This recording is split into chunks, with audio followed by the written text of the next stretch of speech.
The day my husband died, he didn't ask me to keep the house. He didn't ask me to protect our savings. He didn't even ask me to take care of his favorite watch. Instead, he looked at me with the little strength he had left and whispered something that made no sense. "Promise me you'll burn the wooden box. Just one small box. No explanation. No goodbye. Only that promise." For 10 years I kept that box exactly where he left it. I never opened it. I never shook it. I never even wondered what was inside. Until one ordinary afternoon, when a stranger knocked on my door and said a sentence that destroyed the promise I had protected for an entire decade. "Ma'am, your husband never wanted that box to disappear." That was the moment I finally opened it. And everything I believed about the man I loved for 47 years changed forever. My name is Margaret. I'm 73 years old, and for most of my life, I believed I knew every secret my husband had ever carried. We were married for 47 years. We built our little home together, raised one daughter, buried our parents, celebrated birthdays, anniversaries, Christmas mornings and quiet Sunday afternoons. Our life wasn't perfect. No marriage ever is. But we trusted each other with everything. Or at least, that's what I believed until the day he asked me to burn that small wooden box. For 10 years, I obeyed his last wish without asking a single question. Looking back now, I realize that sometimes love isn't about knowing everything. Sometimes, love is about carrying a mystery until the day the truth finally decides it's time to come home. If you're listening to my story today, I only ask one thing. Stay with me until the end. Because what I found inside that box wasn't money. It wasn't jewelry. It wasn't another family. It was something far more powerful. Something that changed not only my life, but the lives of people I had never even met. And if I had burned that box, none of them would ever have known the truth. The morning my husband died began so quietly that I still remember the sound of the birds outside our bedroom window more clearly than the voices inside the hospital later that afternoon. It was early October, the kind of cool morning that made him insist on making coffee before the sun had fully risen. Even after months of fighting cancer, Richard refused to let illness steal every piece of the life he loved. He stood in our kitchen wearing the same faded blue flannel shirt he'd owned for nearly 20 years, humming an old Frank Sinatra tune while pouring coffee into 2 chipped mugs we'd bought during our honeymoon in Vermont. Looking at him that morning, I almost convinced myself the doctors had been wrong. He smiled at me the way he always had, with those gentle eyes that somehow made every room feel safe, and for a few precious minutes we pretended life was still ordinary. We sat together at our small wooden table without saying very much. After 47 years of marriage, silence had never frightened us. We had learned long ago that love didn't always need words. Sometimes it was enough to simply exist beside the person who knew every wrinkle on your face, every scar on your heart, every dream you had quietly abandoned along the way. Richard reached across the table and squeezed my hand, holding it just a little longer than usual. At the time I thought nothing of it. Looking back now, I realize he already knew that this would be the last peaceful morning we would ever share together. By noon his breathing had become heavier. The nurse who visited twice a week looked at him with that careful expression healthcare workers wear when they're trying to hide the truth from families who already know it. She suggested we call an ambulance. Richard hated hospitals, but for the first time since his diagnosis he didn't argue. He simply nodded, looked toward the hallway leading to our bedroom, and asked me to help him put on his wedding ring. He had stopped wearing it weeks earlier because his fingers had become too thin. That afternoon he insisted it belonged on his hand again. I remember sliding the ring into place, noticing how loose it felt, and fighting every instinct that begged me not to cry in front of him. The drive to the hospital lasted less than 15 minutes, but it felt like we were leaving an entire lifetime behind. I sat beside him in the ambulance, holding his hand while the paramedic quietly monitored the machines. Richard didn't complain once. He didn't ask if he was dying. He simply stared through the back window at the autumn trees disappearing behind us, almost as if he were trying to memorize every color one last time. When he finally turned toward me, he smiled again, but this time there was something different in his expression. It wasn't fear. It wasn't sadness. It was the look of someone carrying a secret too heavy to leave behind. Several hours later, the doctors told us there was nothing more they could do. They adjusted his medication to keep him comfortable and gave us privacy. The room became painfully quiet after they left. The steady rhythm of the heart monitor echoed through the silence, while the afternoon sunlight slowly disappeared beyond the hospital window. I rested my head beside his bed, listening to his breathing become softer with each passing minute. Then, without warning, Richard opened his eyes completely. They looked clearer than they had in weeks. "Margaret," he whispered. I leaned closer until our foreheads almost touched. "I'm here. There isn't much time. Don't talk like that." He smiled gently. "You know I've never been good at saying goodbye." I tried to laugh, but my voice broke before any sound came out. For several seconds he simply watched me, almost as if he were trying to memorize my face. Then he glanced toward the door to make sure we were alone. "Promise me something. Anything. No matter what happens. Don't let anyone talk you out of it. I promise. In the attic." He paused, struggling to breathe. "There's a small wooden box." I frowned slightly. We had dozens of boxes in the attic filled with Christmas decorations, old photographs, forgotten clothes, and memories collected over nearly 5 decades. "The dark oak one," he continued, "wrapped in an old green blanket." I nodded slowly. "I know the one. When you come home." He stopped again, closing his eyes for a moment before gathering enough strength to continue. "Burn it." I blinked, surprised. "Burn it." He squeezed my hand with what little strength remained. "Don't open it. Richard. Promise me." I searched his face for some explanation, but none came. It wasn't like him to keep secrets. Throughout our marriage we had survived unemployment, miscarriages, debt, and heartbreak by telling each other everything. Yet now, during the final minutes of his life, he was asking me to destroy something I had never even known mattered. "What is inside?" His eyes filled with emotion.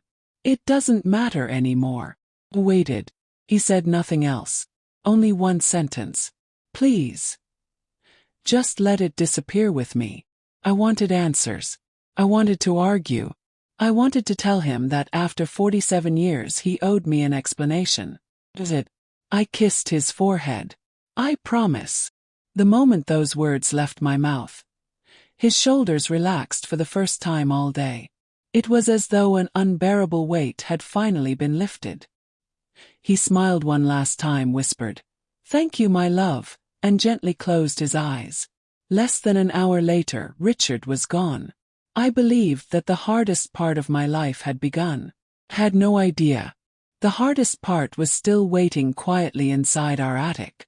People often believe that promises become easier to keep as time passes. They don't. Some promises grow heavier with every passing year. Richard's became exactly that. The first few weeks after his funeral disappeared into a blur of casseroles, sympathy cards, church visits, and neighbors who genuinely wanted to help but never knew what to say. Our daughter, Emily, insisted I move in with her family. She worried about me living alone in the house where every room reminded me of Dad. Thanked her. Then I said no. That house wasn't just wood and bricks. It was 47 years of our lives. Every scratch on the dining room table had a story. Every photograph hanging on the walls reminded me of a birthday, a vacation, or an ordinary afternoon that had somehow become precious simply because we had lived it together. Leaving would have felt like abandoning Richard all over again. So I stayed. The first winter was the hardest. For decades I had grown used to hearing his footsteps before sunrise. He always woke before me. Every morning I expected to hear the familiar sound of the coffee grinder, followed by Frank Sinatra playing softly from the old kitchen radio. There was only silence. A silence so complete that sometimes I turned on the television just to hear another human voice. Not because I wanted to watch anything, but because an empty house can become unbearably loud. I slowly built new routines. I watered the flowers he had planted. I polished his old pickup truck every spring even though I rarely drove it. I kept his favorite reading chair exactly where it had always been. His glasses remained on the small table beside it. His worn leather slippers stayed beneath the chair. Friends told me I should pack his things away. "It'll help you move on," they said. But I wasn't trying to erase him. I was trying to learn how to live with his absence. There is a difference. About 3 months after the funeral, I climbed into the attic looking for Christmas decorations. For a brief moment, I forgot about the wooden box. Then I saw it, exactly where Richard had described. A small dark oak box wrapped carefully inside an old green army blanket. Dust covered the blanket, but otherwise nothing had changed. I stood there staring at it for several minutes. I remembered every word he had spoken in that hospital room. "Burn it. Don't open it." The easiest thing would have been carrying it into the backyard fireplace that very afternoon. One match. Few minutes. Promise fulfilled. Does it?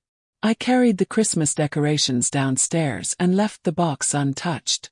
Not because I intended to break my promise, but because I wasn't ready. Burning that box somehow felt too final. It was the very last request my husband had ever made.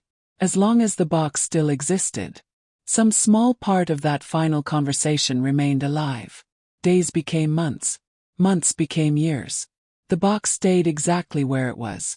Every now and then I climbed into the attic for something else. Old photo albums, camping equipment, boxes of Emily's childhood toys. Each visit ended the same way. I'd glance toward the green blanket, feel a strange knot forming in my stomach, then quietly leave without touching it. Sometimes I wondered whether Richard had hidden something embarrassing inside. Old letters from before we met, military records, diary. Perhaps something connected to his difficult childhood that he had never wanted anyone to see. Whatever it was, I convinced myself it belonged to him. And since he had trusted me enough to protect it, that was exactly what I would do. Emily occasionally asked about the attic whenever she helped clean the house. "You really should throw some of that stuff away, Mom."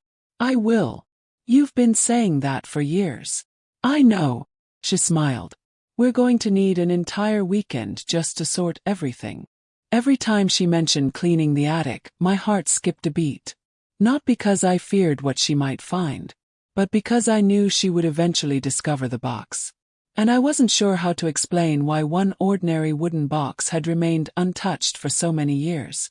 So I always found an excuse. "The weather's too hot. My knees are bothering me. We'll do it next month." Next month became next year. Then another. Life settled into a quiet rhythm. Birthdays came and went. Emily's children grew into teenagers. The neighborhood slowly changed as familiar faces moved away and younger families bought the older homes. New roofs appeared. Fresh paint covered aging fences. Even the giant maple tree Richard had planted when Emily was born became taller than the roof itself. Everything changed. Everything. Except that little wooden box waiting patiently in the attic. Sometimes late at night, I wondered whether Richard had expected me to burn it immediately. Would he be disappointed if he knew I hadn't? Had I already failed him? Then I reminded myself that he never gave me a deadline, only a promise.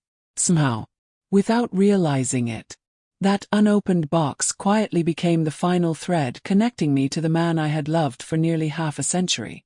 For 10 long years. No one asked about it. No one touched it. No one even knew it existed. Until one rainy Tuesday morning, when a stranger knocked on my front door carrying an old leather briefcase. Rain has a strange way of making old memories feel closer. That Tuesday morning began like so many others. I was standing in the kitchen watching the rain slide slowly down the window above the sink while waiting for the kettle to boil. The weather forecast had promised only a light shower, but by 9 o'clock the sky had turned dark enough to make it feel like late evening. I wrapped my hands around my coffee mug and settled into Richard's old chair with a mystery novel I had already tried reading 3 different times. My eyes kept drifting toward the rain instead of the pages. Living alone had taught me to appreciate quiet mornings. No appointments, no errands, just coffee, books, and the comforting routine that had slowly stitched my broken life back together. The doorbell interrupted that peace. I wasn't expecting anyone. Emily usually called before visiting. My neighbors preferred waving from across the yard. The mail had already arrived. For a moment I considered ignoring it altogether. Then the bell rang a second time. Slower, more patiently. I walked to the front door and looked through the small glass panel beside it. Standing on my porch was a man I had never seen before. He appeared to be somewhere in his late 50s, wearing a dark gray raincoat and holding an old brown leather briefcase that looked almost as old as he was. His silver hair was soaked from the rain despite the umbrella resting against his shoulder. What caught my attention wasn't his appearance. It was the expression on his face. He looked nervous, not like a salesman, not like someone asking for directions, more like a man rehearsing difficult words he wasn't sure how to say. I opened the door only halfway.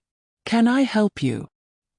He removed his glasses, wiping away a few raindrops with a handkerchief before speaking. "Mrs. Margaret Collins." "Yes. My name is Daniel Harper." Waited. "I apologize for arriving without warning." Another pause. "I've been trying to find you for several months." That sentence immediately made me uneasy. "Have we met before?" "No, ma'am." "Then why were you looking for me?" He looked down at the leather briefcase in his hands. "Because of your husband." My heart tightened instantly. Most people stopped mentioning Richard years ago. Not because they had forgotten him, but because they believed speaking his name would reopen wounds that had finally healed. Yet hearing a complete stranger say those words pulled me back 10 years in a single heartbeat. "My husband passed away a long time ago." "I know. So, how did you know him?" Daniel hesitated. "I worked with someone who knew him." "Worked where?" "I'll explain." He glanced toward the rain. "But not standing out here if that's all right. Every instinct told me not to invite strangers into my home." Richard had always been careful about things like that. Oh, there was something about Daniel that didn't feel threatening, only burdened, as though carrying information that had become too heavy to keep. I stepped aside. "Come in." He thanked me quietly before removing his wet coat near the entrance. I led him into the living room where he immediately noticed Richard's photograph resting above the fireplace. He stared at it for several seconds, then smiled sadly. "He looked exactly the way I imagined." "You imagined?" Daniel nodded. "I've heard stories about him for years." I frowned. "From whom?" Instead of answering immediately, he carefully placed the leather briefcase on the coffee table between us. His movements were slow, deliberate, almost ceremonial. "I know this is going to sound unusual. I've had unusual mornings before. I doubt one quite like this." He opened the briefcase. Inside were several folders, a small notebook, and one yellow envelope sealed with age. None of them meant anything to me. Not yet. He rested both hands on the briefcase before finally looking directly into my eyes. "Mrs. Collins." "Yes. I'm here because a man died 3 months ago." I blinked. "I'm sorry to hear that." "So am I." "He spent the last weeks of his life trying to find you." "I don't understand." "He believed he had failed your husband." Those words echoed through the room. "Failed my husband," Daniel continued. "He asked me to finish something he should have done years earlier." My mind searched desperately for some connection. Richard had worked as a high school history teacher for nearly 35 years. Before that he had briefly served in the Army National Guard. He'd never owned a business, never traveled much, never talked about unfinished obligations. Nothing Daniel was saying fit the man I had known for nearly half a century. "I'm afraid you've mistaken my husband for someone else." Daniel slowly shook his head. "No, ma'am." Then he reached inside one of the folders. Carefully, almost respectfully, He removed an old black and white photograph. Without saying a word, he handed it to me. I looked down. Standing beside two young soldiers, barely 20 years old, smiling directly at the camera, was Richard. On the back of the photograph, written in my husband's unmistakable handwriting, were 6 words that instantly drained the color from my face. If anything happens, burn the box. My hands began to shake as I stared at the old photograph. There was no doubt. The man smiling in the center was Richard, nearly 50 years younger, wearing an army uniform I had only seen in a few faded pictures stored in our family albums. But it wasn't the photograph that frightened me. It was the sentence written on the back. If anything happens, burn the box. I looked up at Daniel. Where did you get this? It belonged to a man named Samuel Brooks. The name meant nothing to me. I've never heard Richard mention him. He never did. I slowly shook my head. Daniel looked disappointed, almost as if he had expected a different answer. Samuel carried that photograph for more than 50 years. And who was he? They served together for a short time, not in combat, but during a military assignment that changed both of their lives. I frowned. My husband hardly ever talked about those years. I know. Then how do you know all this? Daniel opened another folder and removed a worn notebook. This belonged to Samuel. Before he died 3 months ago, he asked me to deliver one message. My heartbeat quickened. What message? Daniel looked directly into my eyes. He said your husband never wanted that box destroyed. I felt the room spin. That's impossible. I thought you'd say that. He asked me himself. I believe you. He made me promise. Daniel nodded. I know he did. Then why are you telling me the opposite? He took a slow breath before answering. Because Samuel believed Richard lied to protect someone. The words settled heavily between us. Protect someone. Richard had never lied to me. At least, that was what I had believed for 10 years. Daniel gently closed the notebook. Mrs. Collins, I can't tell you what's inside the box. You don't know. No. But Samuel was certain of one thing. What? If that box still exists, it's time for you to open it. I remained silent. For 10 years I had protected Richard's final wish without question. Now a complete stranger was asking me to do the one thing I had promised never to do. I looked toward the staircase. Above us, hidden beneath layers of dust, the little wooden box was still waiting exactly where I had left it. For the first time in a decade, I wasn't sure whose promise I was keeping. Daniel left just before noon. He didn't pressure me. He didn't ask me to make a decision. Before walking out, he simply handed me the old photograph. You should keep this, he said. It belongs with your family now. Then he was gone. I stood at the front door for several minutes, watching his car disappear down the street while the rain slowly came to an end. The house felt different, not because anything had changed, but because everything I believed suddenly seemed uncertain. I walked back into the living room and placed the photograph beside Richard's picture on the fireplace. The two versions of my husband stared back at me. The young soldier, the old man I had buried 10 years earlier. For the first time they felt like strangers to each other. I spent the rest of the afternoon trying to distract myself. Folded laundry, watered the flowers, even turned on the television. Nothing worked. My eyes kept drifting toward the ceiling, toward the attic, toward the box. By sunset I couldn't take it anymore. I grabbed the old flashlight from the kitchen drawer and climbed the narrow wooden stairs. The attic smelled exactly as it always had. Old paper, dry wood, memories. The green blanket was still there. Untouched. I slowly pulled it closer. A thick layer of dust covered the fabric. No one had moved it in 10 years. Not even me. My fingers hesitated. Richard's voice echoed in my mind. Asterisk. Promise me you'll burn it. Asterisk.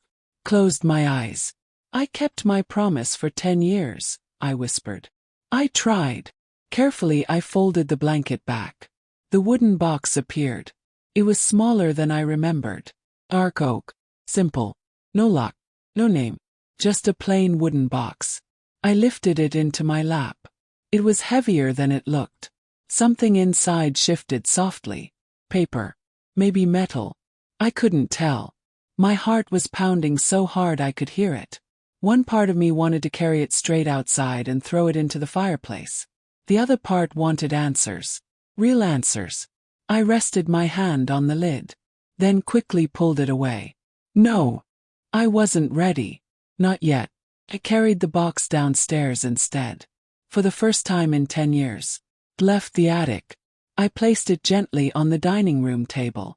The same table where Richard and I had shared thousands of meals together. I sat across from it for almost an hour. Just staring. A simple wooden box. Somehow, it held more power over me than anything else in the house. Then my phone rang. It was Emily. Hi, Mom. Hi, sweetheart. You sound tired. Everything okay? I looked at the box. No. There was a long silence.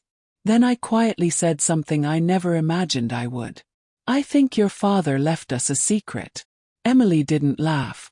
She didn't question me. She simply asked, "What happened?" I looked back at the unopened box. "I think you should come over." For the first time, I knew I wasn't going to face whatever was inside it alone. Emily arrived less than 40 minutes later. The moment she walked into the dining room, she noticed the wooden box sitting in the middle of the table. "Is this it?" she asked. He nodded. "This is what Dad wanted you to burn." "Yes." She pulled out a chair and sat across from me. "I've never seen it before." Neither had I. Until the day he died. I told her everything. Richard's final request. The promise I had made. The 10 years the box had remained untouched in the attic. Then I told her about Daniel. The photograph. Samuel Brooks. And the message that had turned my world upside down. When I finished, Emily didn't speak for several moments. Finally, she asked the question I had been avoiding all afternoon. "So, are we opening it?" I looked at the box. "I don't know." She reached across the table and gently took my hand. "Mom, whatever Dad wanted, he loved you. I know. And if someone spent 10 years trying to find you just to stop that box from being destroyed." She glanced at the lid. Maybe Dad wanted the truth to survive. Those words stayed with me. For years I had believed opening the box would betray Richard. No. I wondered if leaving it closed might be the real betrayal. I slowly placed both hands on the lid. The room became completely silent. Emily didn't move. Neither did I. With one deep breath, I lifted it. The hinges creaked softly. There was no money, no jewelry, no hidden fortune. Only 3 things. A bundle of yellowed letters tied with a blue ribbon, small brass key, and an old pocket watch I immediately recognized. Emily leaned closer.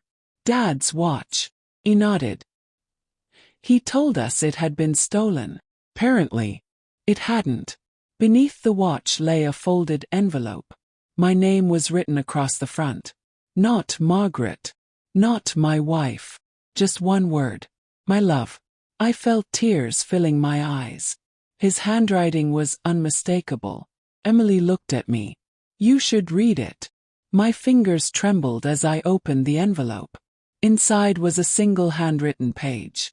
The first sentence stole the air from my lungs. "If you're reading this, it means someone finally convinced you not to burn the box." Richard knew.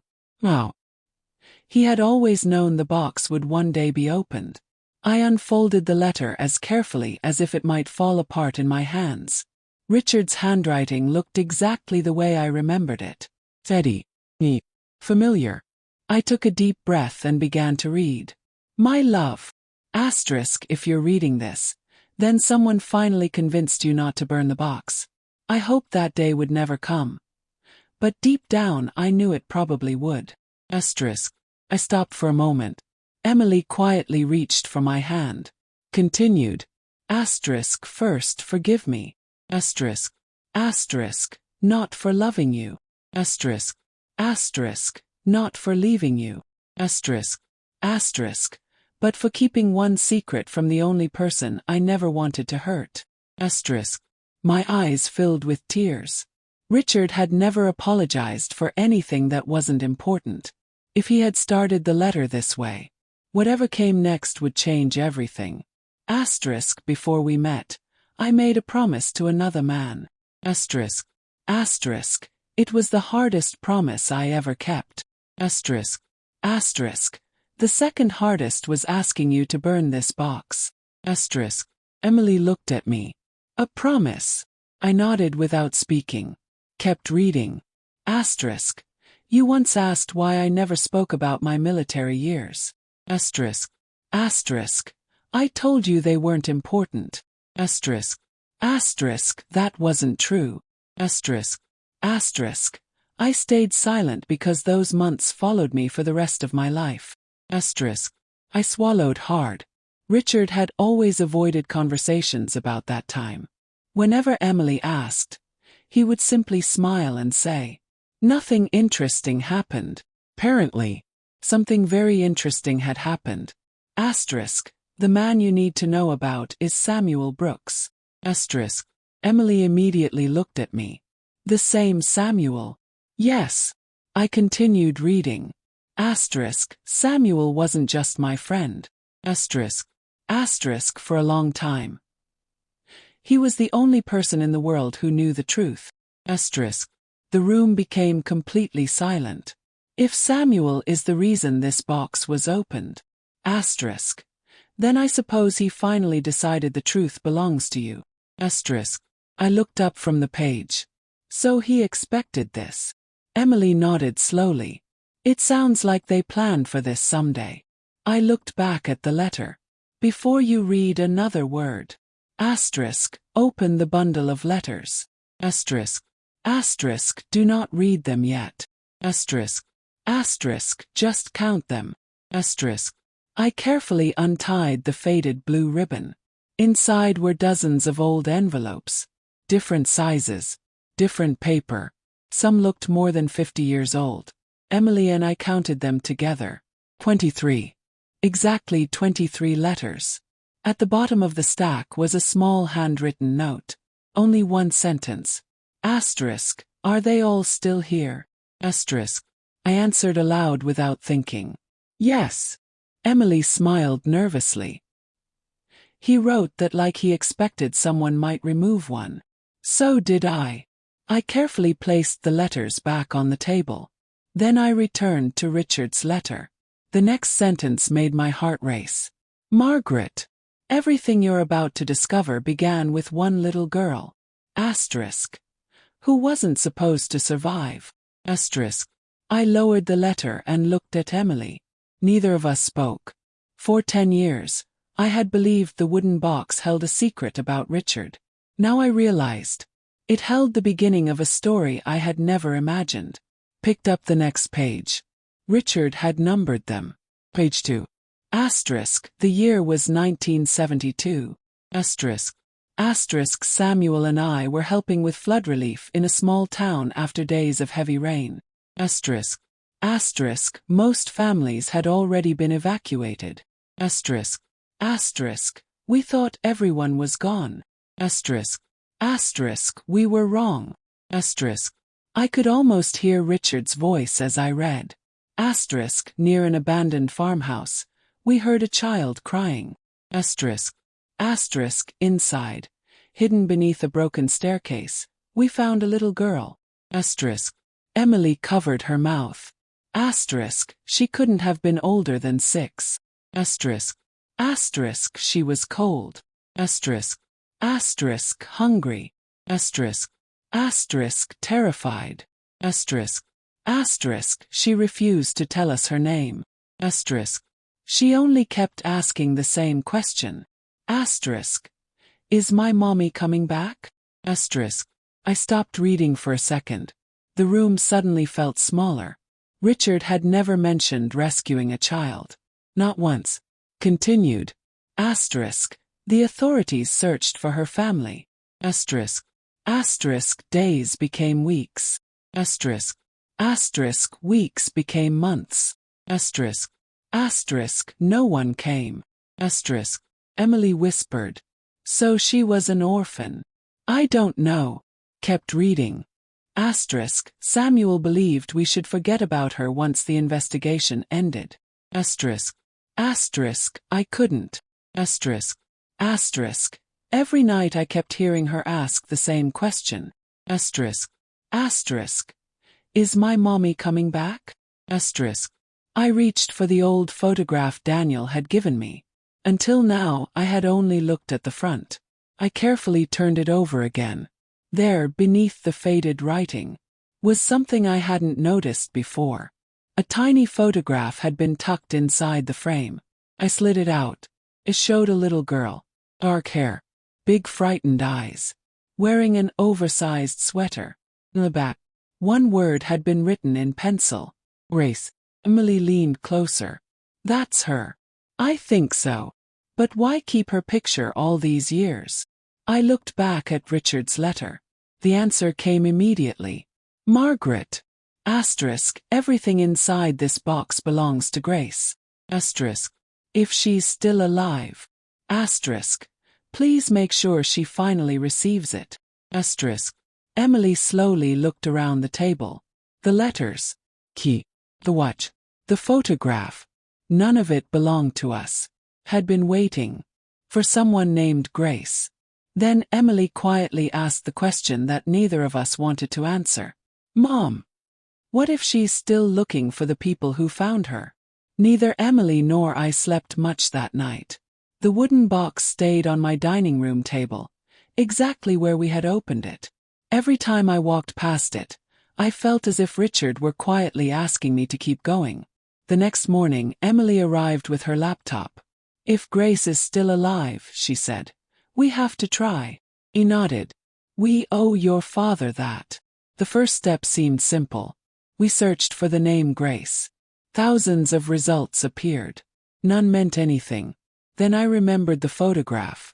Picked it up again. This wasn't taken in a studio, I said. Emily looked closer. Behind the little girl was part of an old church. And beside it, a wooden sign. Most of the letters had faded. But one word could still be read. Ashford. Emily zoomed in using her phone. I think that's the town.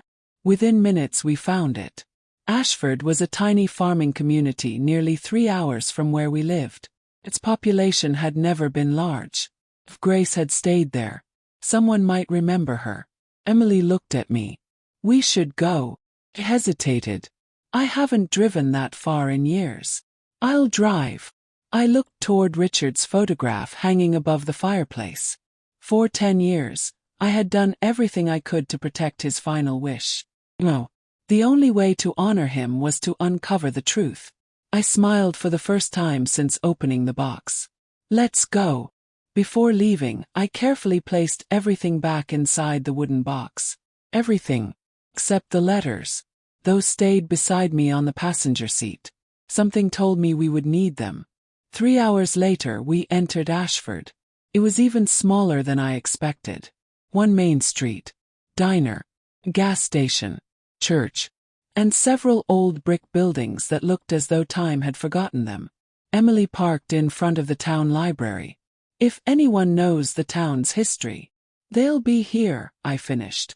Inside, an elderly librarian greeted us with a warm smile. Her name tag read Helen. She listened patiently while I explained that I was searching for information about a little girl named Grace who had lived there more than 50 years ago. First, nothing. Then her expression changed. Grace, she whispered. I haven't heard that name in decades. Emily and I exchanged a quick glance. Helen slowly stood up. I think you need to see something. She disappeared into a back room. A few minutes later, she returned carrying an old newspaper archive. She carefully opened one yellowed page. The headline filled nearly half the paper. Local girl still missing after devastating flood. Below it was the same little face from Richard's photograph. Grace. I stared at the newspaper without saying a word. The little girl in the photograph. The little girl Richard had written about. The little girl named Grace. It was her. The article was dated October 1972. Emily leaned closer and began reading aloud. 6-year-old Grace Carter disappeared during the flood that destroyed several homes outside Ashford. Rescue teams searched for days but found no trace of the child. I frowned. No trace. Helen nodded. Everyone believed she had died. But Richard found her. Helen looked surprised. You knew someone involved. I slowly nodded. My husband. She remained silent, waiting for me to continue. Instead, I asked another question. If Grace was found, why did this article never get corrected? Helen sighed. Because she disappeared again. Emily and I looked at each other. What do you mean? Helen carefully turned another page. There was never much information made public. Only rumors. What kind of rumors? Some people said distant relatives came for her. Others believed social services placed her somewhere else. And a few thought, she hesitated, that someone wanted the entire story forgotten. A chill ran through my body. Richard had spent his entire life protecting something connected to that little girl. Now it seemed someone else had been protecting the same secret. Helen pointed toward the bottom of the article. There. A small note had been printed beneath the photograph. Anyone with information should contact Sheriff Thomas Walker. Emily quickly took a picture of the page. Do you know what happened to him? Helen smiled faintly. He retired years ago. Is he still alive? I believe so. Does he still live here? Helen nodded. Just outside town. She wrote an address on a small piece of paper and handed it to me. If anyone knows what happened to Grace, it's Tom. I thanked her, carefully folded the newspaper copy back into its sleeve, and stood. Before we reached the door, Helen called my name. I turned around. Your husband? Yes. If he really found that little girl. She smiled softly. He gave this town hope when we had almost none. For the first time, I realized Richard hadn't hidden the box because he was ashamed. He had hidden it because someone had asked him to. And somewhere in Ashford, an old sheriff might finally tell us why. Sheriff Thomas Walker lived in a small white farmhouse just outside Ashford. Emily parked the car beside an old pickup truck that looked almost as old as the house itself. Before we even reached the porch, the front door opened. An elderly man with white hair and a walking cane stepped outside. You must be Margaret. Froze. How do you know my name? He smiled sadly. I've been expecting someone from Richard's family for a very long time. Emily and I exchanged a surprised glance. You knew my husband. I knew both of them. Both. Richard and Samuel. My heart skipped a beat. So Daniel wasn't lying. No. Sheriff Walker invited us inside. His living room was filled with old photographs, military plaques, and newspaper clippings from decades of service. He slowly sat in his favorite chair before looking directly at me. I wondered which one of you would come first. What do you mean? Richard's family? Or Samuel's? There is no Samuel's family. Walker nodded. I know. For a moment no one spoke. Then I placed the wooden box on his coffee table. His eyes widened immediately. You kept it. For 10 years.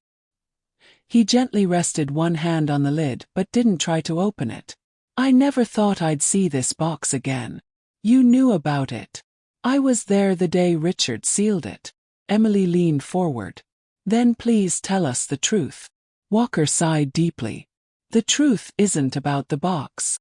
It's about Grace. Who was she? He looked toward an old framed photograph hanging on the wall.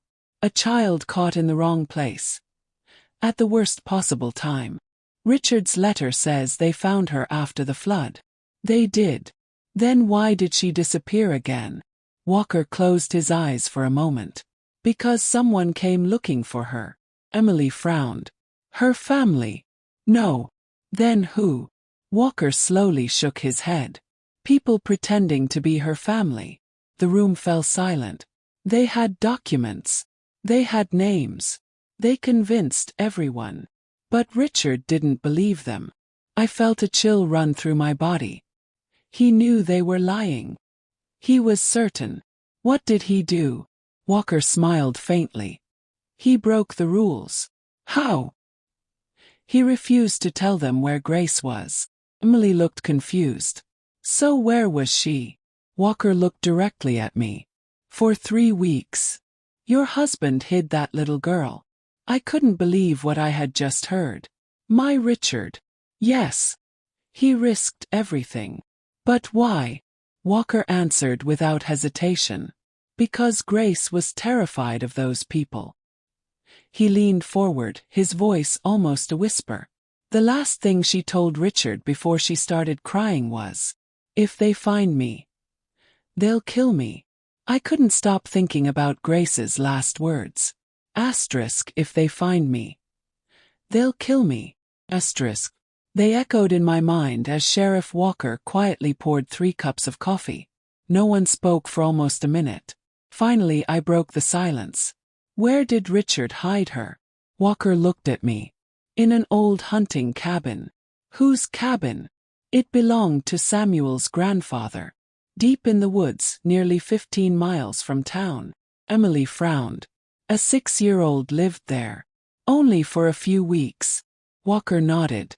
Richard stayed with her every day after finishing his duties. He brought food, books, blankets, anything she needed. I smiled through my tears. That sounds exactly like him. Walker smiled too. He treated her like she was his own daughter. He stood and walked toward an old wooden cabinet. From the top drawer he removed a faded map.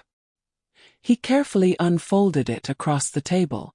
A small red circle had been drawn near a creek. That's the cabin. Emily leaned closer. Does it still exist? I haven't been there in over 40 years.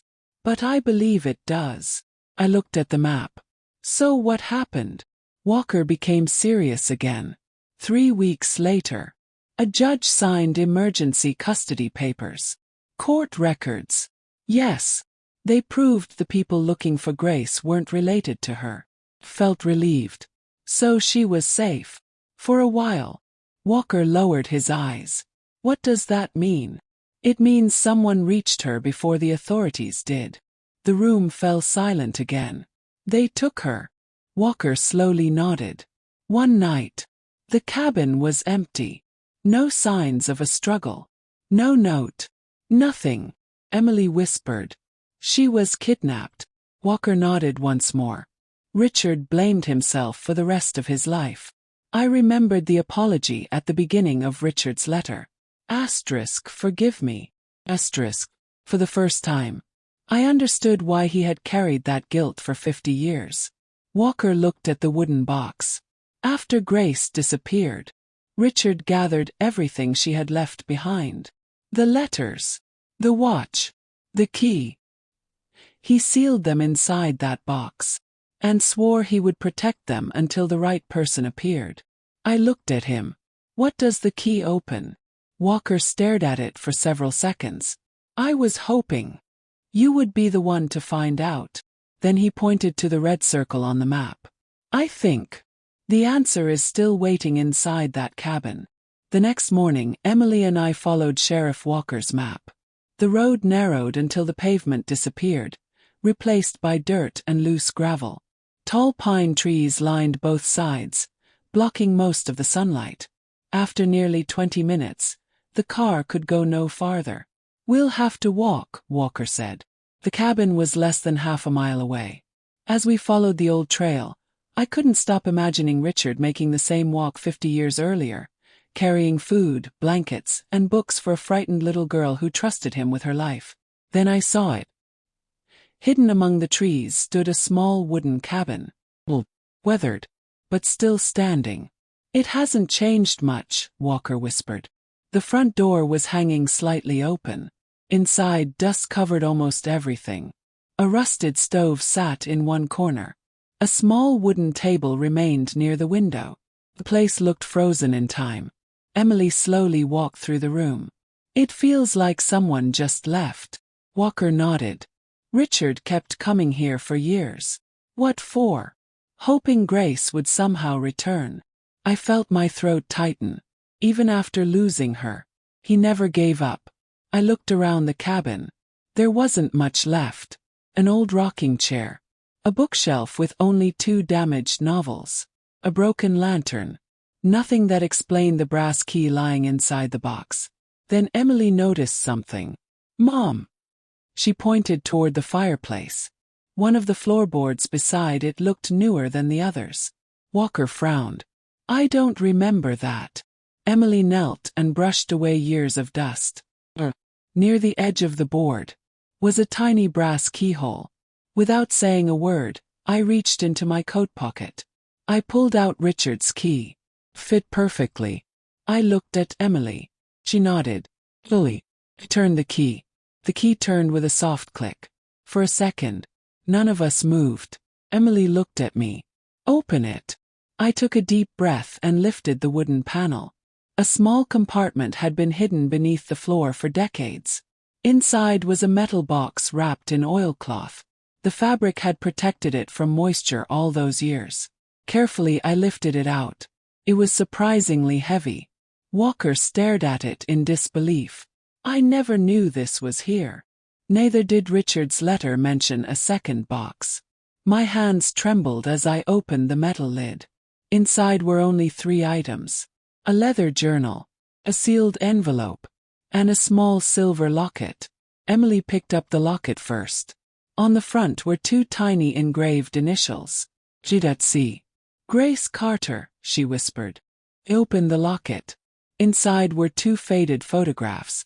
One showed Grace smiling for the first time. The other showed a young woman holding her as a baby. On the back of the second picture were 6 handwritten words. "My daughter. Come back to me." I felt a lump in my throat.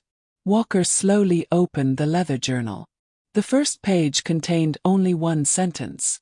"If this journal is ever found, Grace deserves the truth."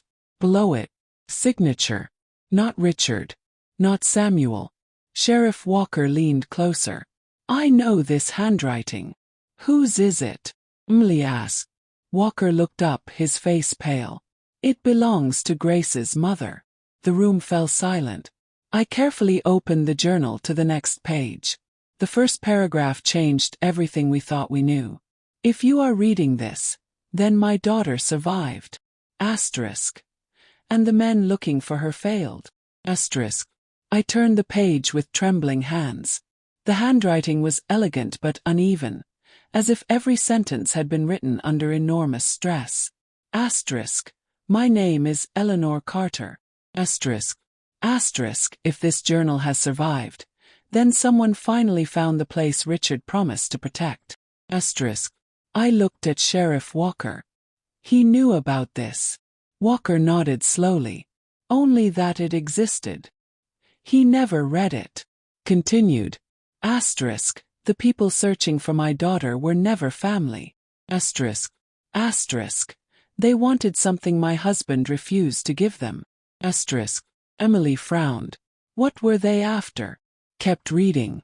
Asterisk. "When my husband died, they believed he had hidden documents that could destroy several powerful men." Asterisk. The room became silent. Asterisk. "They searched our house." Asterisk. Asterisk. "They threatened our neighbors." Asterisk. Asterisk. "Then they came for Grace." Asterisk. I felt my chest tighten. "So they used her." Walker finished my sentence. "As leverage." The journal continued. Asterisk. "I knew they would never stop looking." Asterisk. Asterisk. "That's why I asked Richard and Samuel for help." Asterisk. I looked up. "So Richard knew her mother." Walker nodded. "They met during the flood." Read on. Asterisk. "Richard wanted to take Grace somewhere safer." Asterisk. Asterisk. "I told him no." Asterisk. Asterisk. "If anyone was caught helping us, they would become targets too." Asterisk. Emily whispered. But he helped anyway. Yes, I answered. He couldn't walk away. The next paragraph explained everything. The night Grace disappeared from the cabin. Asterisk. She wasn't kidnapped. Asterisk. I stopped reading. What? Emily leaned closer. What does it say? I read it again. Asterisk. She wasn't kidnapped. Asterisk. Walker looked just as surprised. That's impossible. The journal continued. Asterisk. I came back for her myself. Asterisk. Asterisk. Richard didn't fail. Asterisk. Asterisk. I never had the courage to tell him. Asterisk. I felt tears filling my eyes. For 50 years, Richard had blamed himself. He believed he had lost Grace. But the truth was far different. Her own mother had taken her away to protect her. The final paragraph on the page was short. Very short. If Grace is alive today. Asterisk. She has no idea who Richard Collins truly was. Asterisk. Emily quietly closed her eyes. He carried guilt for half a century. For something that wasn't even his fault. He nodded. But why didn't Eleanor ever contact him? I turned the page. The answer was waiting in the very first sentence. Asterisk. Because I was told Richard Collins had been murdered. Asterisk. I read the sentence again. Asterisk. I was told Richard Collins had been murdered. Asterisk. The room went completely silent. Walker slowly sat down. That's impossible. I know, I whispered. He came home. He married me. He lived another 47 years. Emily looked at me.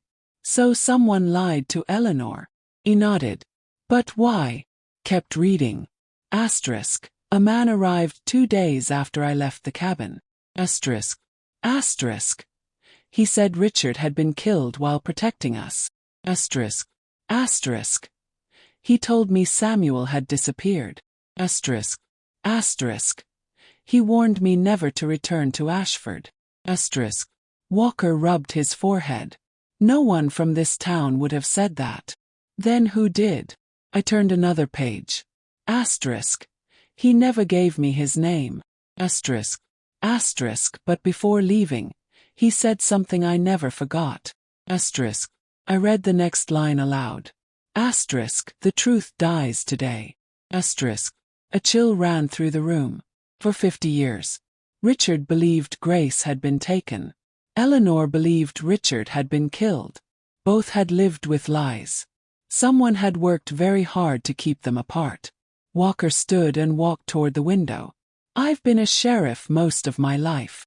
I've seen people hide money, hide crimes, hide affairs. But I've never seen anyone spend 50 years hiding the truth. Emily looked at the journal. So what were they protecting? I continued reading. If you're reading this. Asterisk. The papers they wanted are no longer with me. Asterisk. Asterisk. Richard knows where they are. Asterisk. My heart skipped. Walker turned around immediately. What? I read the sentence again. Asterisk. Richard knows where they are. Asterisk. Emily looked at the wooden box. He never mentioned any papers. No. But he left us the box. I reached for Richard's letter. Until now, I had only focused on the story. This time, I looked at every word, every sentence, every pause. Then I noticed something I had missed before. At the bottom of the final page, below his signature, Richard had written one last line in much smaller handwriting, almost like an afterthought. When you understand Grace's story. Asterisk. Look inside my watch. Asterisk. Emily's eyes widened. The pocket watch. The same watch lying quietly inside the wooden box since the day Richard died. The watch I had almost ignored. Lily picked it up. For the first time, I noticed the back cover had a tiny notch. Just large enough to be opened with a fingernail. I held Richard's pocket watch in both hands. For years, I believed it had been stolen. Now I knew he had hidden it himself. Emily leaned closer. Can you open it? I think so. Using my fingernail, I gently pressed against the tiny notch on the back. A soft click echoed through the cabin. The cover slowly opened. Instead of gears, there was a folded piece of paper, no bigger than a postage stamp. I carefully removed it. Richard had folded it so many times that the paper had become fragile with age. I unfolded it as slowly as I could. There was only an address. No explanation. No names. Just an address. Walker immediately recognized it. I know that place. You do. He nodded. It used to be the old courthouse. Emily frowned. It doesn't exist anymore.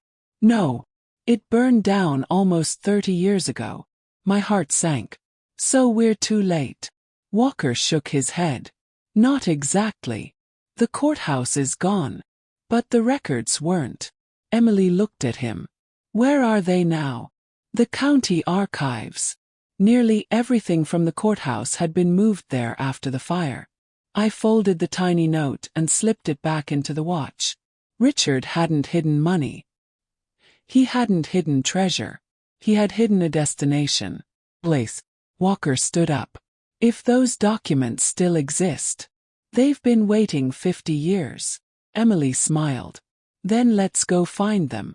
2 hours later, we arrived at the county archives. The building was quiet. An elderly archivist greeted us from behind a wooden desk. Walker introduced himself. We're looking for records connected to this address. The archivist adjusted his glasses and studied the note. I haven't seen this file number in years. He disappeared into the storage room. Several long minutes passed. Finally, he returned carrying a single gray archive box. It was covered in dust. He placed it carefully on the table. This hasn't been opened in decades. I looked at the faded label. One word was written across the front. Harder. Grace's last name. Walker slowly lifted the lid. Inside were dozens of legal documents. Birth certificates. Property records. Court filings. Then Emily noticed something tucked beneath the stack. A sealed envelope. Across the front, in Richard's handwriting, were 6 simple words. Open only after Grace is found. No one reached for the envelope. Not immediately. It had waited inside that archive box for half a century. Another minute wouldn't matter. Walker finally broke the silence. I think this belongs to you. He slid the envelope toward me. My hands trembled as I opened it. Inside was a single handwritten letter. Richard's handwriting. Older than the one he had left inside the wooden box. I began reading. If this letter has been opened. Asterisk. Then Grace has finally been found. Asterisk. Stop. Emily smiled through tears. He believed it would happen. I nodded and continued. Grace. Asterisk. If you're reading this, then I kept my promise. Asterisk. Asterisk. I couldn't protect your childhood. Asterisk. Asterisk. But I protected the truth. Asterisk. I swallowed hard. Asterisk. Your mother was innocent. Asterisk. Asterisk. Your father was innocent. Asterisk. Asterisk. Everything they were accused of was a lie created by men who wanted what belonged to your family. Asterisk. Walker slowly lowered his head. So that's what this was all about. The next paragraph explained everything. Grace's father had owned land rich in valuable minerals. A group of businessmen had spent years trying to force him to sell it. When he refused, they created false accusations. After his death, they turned their attention to Eleanor. To Grace. Richard and Samuel had never been protecting money. They had been protecting proof. Proof that Grace's family had been robbed. Proof that the accusations were false. Proof that powerful people had built their fortunes on stolen land. Emily whispered. So the documents were evidence. He nodded. Richard had hidden the evidence. Samuel had protected the story. Sheriff Walker had guarded the memories. Each of them carrying one piece. Waiting for the day someone finally put them together. I reached the last lines of the letter. Margaret. If you're the one reading this instead of Grace. Thank you. Thank you for trusting me, even when I didn't deserve it. You gave me 47 beautiful years. I'm sorry one secret stood between us. Tears rolled down my face. Then I read the final sentence Richard had ever written. Now. It's time to bring Grace home. For the first time since Richard died. I knew exactly what I had to do. We had spent 2 days uncovering a story that had remained buried for 50 years. Now only one question remained. Where was Grace? The archivist quietly closed the file. She may be easier to find than you think. Emily looked at him. What do you mean? He pointed to one of the documents near the bottom of the box. There was one legal update. We quickly searched through the papers. Tucked between 2 property records was a court document dated almost 20 years after the flood. Across the top was a new name. Grace Carter Bennett. Emily smiled. She got married. More importantly, we finally had another surname. Within minutes, the archivist searched the public records. There she is. He pointed to the screen. Grace Bennett. 70 years old. Living less than 90 miles away. None of us spoke. After 50 years, she was alive. Emily looked at me. Do we call her? I stared at Richard's letter. No. Why not? Because this isn't news you deliver over the phone. Walker nodded. Your husband would have driven there himself. The next morning Emily and I made the trip. Every mile felt heavier than the last.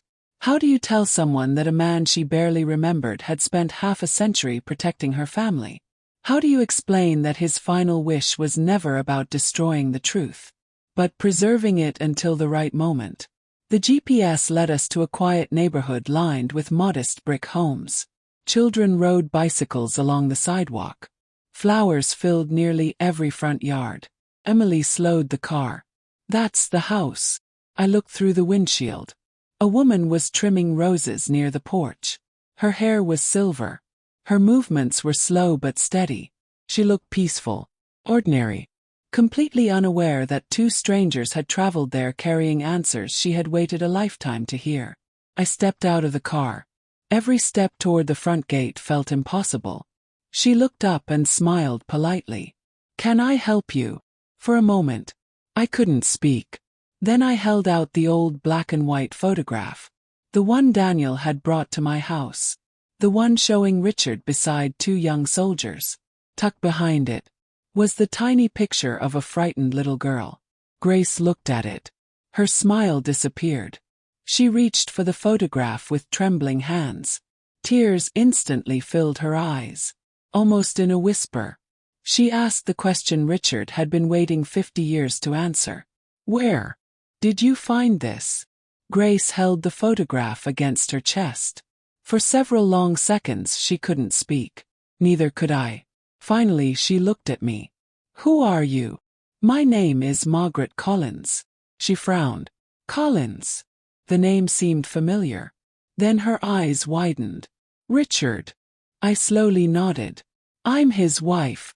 Grace covered her mouth. No. It can't be. I thought. Her voice broke.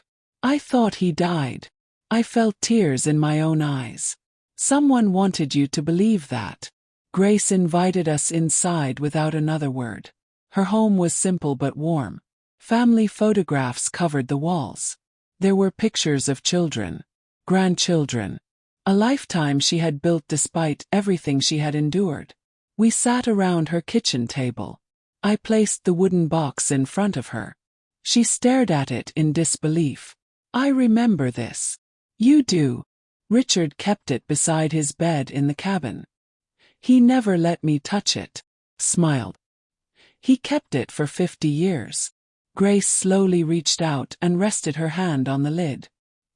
He really kept his promise. I handed her Richard's final letter. She read every word in silence. Halfway through, she began crying. By the final page, she could barely see the paper. He stayed, she whispered. He stayed with my story all his life. He nodded. He blamed himself for losing you. Grace immediately shook her head. He didn't lose me. My mother came for me. I know. She looked surprised. Then you know everything. Almost. Grace smiled sadly. There is one thing you don't know. She stood and disappeared down the hallway. A minute later, she returned carrying a small wooden frame. Inside was an old photograph. Richard, Samuel, Grace, and a young woman I immediately recognized from the locket. Eleanor. On the back, Richard had written only one sentence. Some promises are worth a lifetime. Grace gently touched the photograph. I wanted to find him. My mother wouldn't let me. She was afraid. Years later, I searched. But Richard Collins had disappeared. She looked at me. I never stopped wondering whether he survived. I smiled through my tears. He did. He had a beautiful life. He loved one woman for 47 years. He became a teacher. He was an incredible father. And the kindest man I've ever known. Grace closed her eyes. That's exactly the life he deserved. For a long moment, the two of us simply sat there. Two women connected by one extraordinary man. One who had loved him. The other who had owed him her life. Somehow, Richard had brought us together. Even after he was gone, Grace asked us to stay for dinner. None of us had much of an appetite, but leaving felt impossible. There were still questions that needed answers. After the dishes were cleared away, Grace returned carrying a small wooden chest. It belonged to my mother, she said. I've never shown it to anyone. She placed it on the table and opened it. Inside were dozens of photographs, letters, and newspaper clippings. One photograph caught my attention immediately. It showed Richard standing beside Grace, smiling as she held a small stuffed rabbit. He gave me that rabbit, Grace said. I slept with it for years. She smiled through her tears. I thought I had forgotten his face. I hadn't. She reached into the chest again and removed another envelope. This arrived almost 30 years ago. It had no return address. She handed it to me. I recognized the handwriting before I even unfolded it. Richard. The letter had never been opened. Grace explained why. My mother made me promise I would never read anything from the past. I kept that promise. For 30 years. I carefully opened the envelope. Inside was a short letter. Dear Grace. Asterisk, if this letter reached you, then I finally learned where you are. Asterisk. Asterisk, I won't visit. Asterisk. Asterisk, I won't disturb the life you've built. Asterisk. Asterisk, I only wanted to know you were safe. Asterisk. Asterisk, that's all I ever prayed for. Asterisk. I paused to wipe away my tears. Grace couldn't stop crying. Continued. If you are happy. Asterisk. Then my promise was worth keeping. Asterisk. Asterisk, live your life without guilt. Asterisk. Asterisk, you owe me nothing. Asterisk. Just promise me one thing. If we never meet again. Asterisk. Don't remember me as the man who hid you. Asterisk. Asterisk. Remember me as the man who believed you deserved a future. Asterisk. There were no more words. Only his signature. Richard Collins. Grace held the letter against her heart. I spent my whole life wishing I could thank him. I gently took her hand. I think you just did. As we prepared to leave, Grace walked with us to the front porch. The sun was beginning to set. She looked at me and smiled. Your husband didn't save only my life. He saved my children, my grandchildren, and everyone who came after me. I looked toward the evening sky. For 10 years, I believed Richard's final request was about destroying a box. Now I understood. It had never been about the box. It had always been about protecting hope until the day it was finally safe to tell the truth. Somehow, that day had finally arrived. A week after meeting Grace, I returned home with the wooden box. for the first time in 10 years, no longer felt heavy. Its purpose had been fulfilled. The letters had reached the person they belonged to. The truth had finally been told. And Richard's promise had been kept. One quiet afternoon, I climbed into the attic again. Not because I was hiding something, but because I wanted to say goodbye. I stood in the same place where the box had rested for a decade. The dust was still there. The old green blanket remained folded in the corner. Everything looked exactly as it had the day Richard died.